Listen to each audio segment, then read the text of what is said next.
जय हिंद, नमस्कार फ्रेंड्स। ज्योति क्लासेस में आप सभी का एक बार फिर से स्वागत है। फ्रेंड्स, जैसा कि आप सभी को पता है कि हमने अपनी क्लास 6 की सीरीज़ कंटिन्यू कर रखी है और जिसमें हमने अभी तक चैप्टर 1 to 11 को बहुत ही अच्छे से कंप्लीट किया है। आपसे निवेदन है कि अगर अभी तक आपने चैप्टर 1 to 11 की वीडियोस नहीं देखी है तो प्लेलिस्ट में जाकर चैप्टर 1 to 11 की वीडियोस को देखिए, क्योंकि मैंने उसमें सारे ही चैप्टर बहुत ही अच्छे से एक्सप्लेन किया है और टॉपिक वाइज बहुत ही अच्छे से समझाया है। तो चलिए फ्रेंड्स, बिना टाइम वेस्ट किए चलते हैं आज की क्लास की तरफ। आप स्क्रीन पर देख पा रहे होंगे आज का टॉपिक है हमारा चैप्टर 11 का स्मरणीय तथ्य और प्रश्नावली, जो कि आज हम कंप्लीट करेंगे।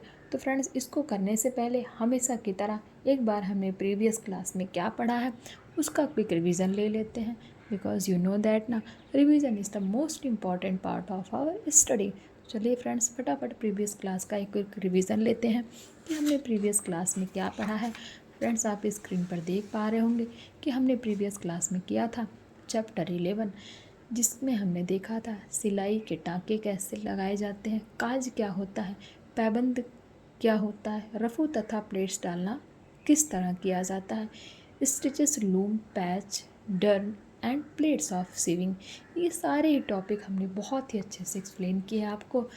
उसमें हमने देखा था टाँकों के प्रकार, यानी कि टाइप्स ऑफ स्टिच।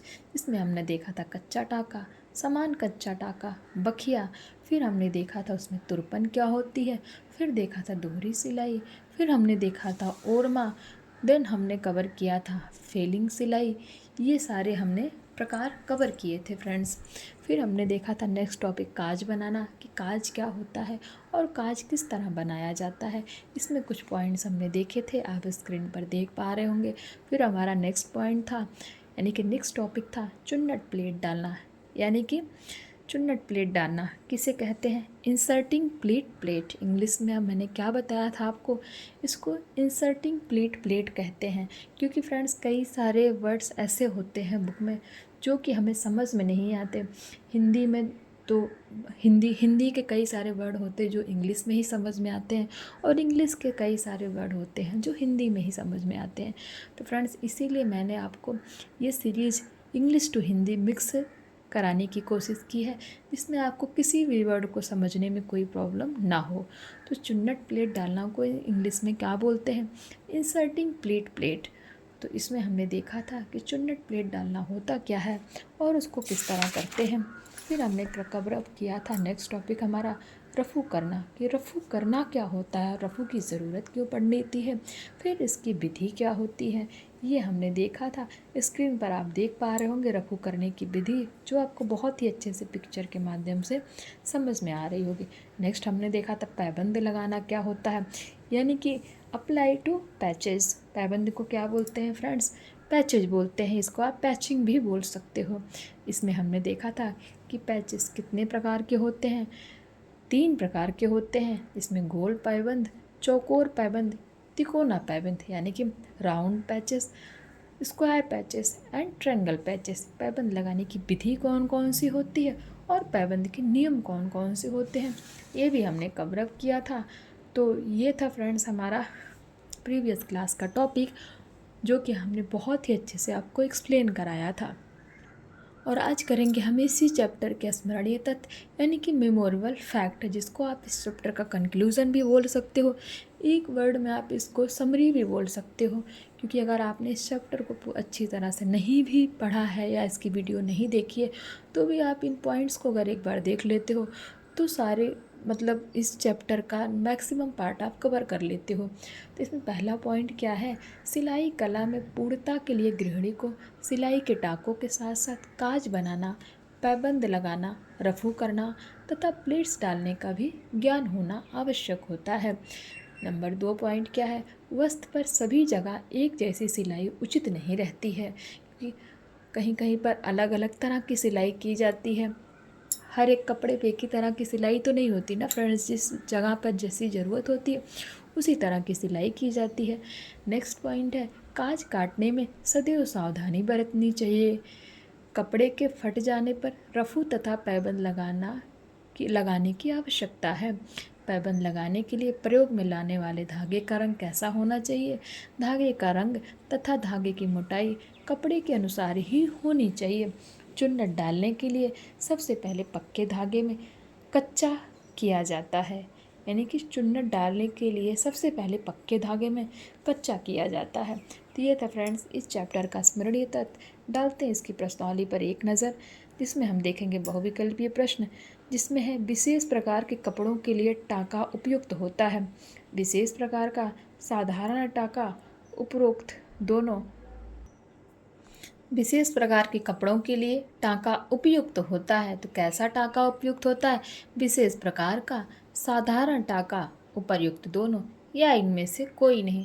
तो विशेष प्रकार के कपड़ों के लिए फ्रेंड्स विशेष टाँका ही उपयुक्त होता है। नंबर 2 में फेलिंग सिलाई की जाती है 4 कपड़ों को जोड़ने में, 2 कपड़ों को जोड़ने में, 3 कपड़ों को जोड़ने में, या फिर इनमें से कोई नहीं। तो फेलिंग सिलाई की जाती है फ्रेंड्स 2 कपड़ों को जोड़ने में। किसमें? 2 कपड़ों को जोड़ने में, हमने अभी किया था। फिर नंबर 3 में है गोल पैबंद के लिए लेना चाहिए नंबर 1 चौकोर, नंबर 2 गोल, नंबर 3 तिकोना, नंबर 4 ये सभी। तो गोल पैबंद के लिए क्या लेना चाहिए फ्रेंड्स? गोल लेना चाहिए। गोल पैबंद के लिए गोल लेना चाहिए। रिक्त स्थानों की पूर्ति कीजिए। मजबूत तथा डैश सिलाई के लिए सिलाई के टाँकों का ज्ञान होना अत्यंत आवश्यक है। मजबूत तथा किस प्रकार की सिलाई फ्रेंड्स? मजबूत तथा आकर्षक, यानी कि एट्रैक्टिव। मजबूत तथा आकर्षक यानी कि एट्रैक्टिव सिलाई के लिए सिलाई के टाँकों का ज्ञान होना अत्यंत आवश्यक है। नंबर 2 डैश वाले कपड़े प्रायः साधारण सिलाई से उघड़ जाते हैं। तो किस तरह के कपड़े प्रायः साधारण सिलाई से उघड़ जाते हैं? तो फ्रेंड्स वो फिसलने वाले कपड़े, जो फिसलते हैं ना, यानी कि मखमल टाइप की या फिर फिसलने टाइप के कपड़े होते हैं, वो सिलाई से प्रायः क्या होते हैं? वो उधड़ जाते हैं। तो किस टाइप के कपड़े फ्रेंड्स? फिसलने वाले कपड़े। फिसलने वाले कपड़े प्रायः साधारण सिलाई से उधड़ जाते हैं। नंबर 3 काज डैश की चौड़ाई के बराबर होना चाहिए। काज किसकी चौड़ाई के बराबर होना चाहिए? हमने प्रीवियस क्लास में पढ़ा था। काज बटन, यानी कि काज का प्रयोग तो बटन के लिए ही किया जाता है ना, काज बनाया जाता है। तो काज बटन की चौड़ाई के बराबर बनाना चाहिए। तो ये था फ्रेंड्स नंबर 3 पॉइंट। नंबर 4 में देखेंगे कभी कभी कुछ वस्त्र इतने कट फट जाते हैं कि उस पर डैश करना कठिन हो जाता है। क्या करना कठिन हो जाता है? तो उस पर रफू करना कठिन हो जाता है। फिर नेक्स्ट है नंबर 5, यदि गोलाकार पैबंद बनाना हो तो डैश को गोल लेना चाहिए। किस तरह को गोल लेना, किसको गोल लेना चाहिए फ्रेंड्स?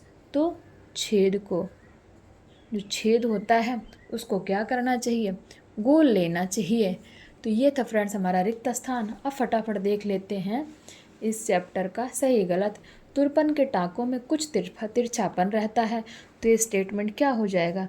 ये स्टेटमेंट हो जाएगा फ्रेंड्स सही, कि तुरपन के जो टाँके होते हैं हमने पढ़े थे ना, उसमें तिरछापन होता है।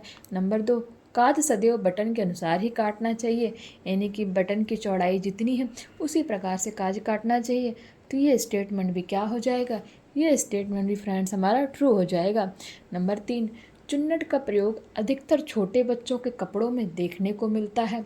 ये भी हमने पढ़ा था, तो ये स्टेटमेंट भी हमारा क्या होगा? ट्रू हो जाएगा।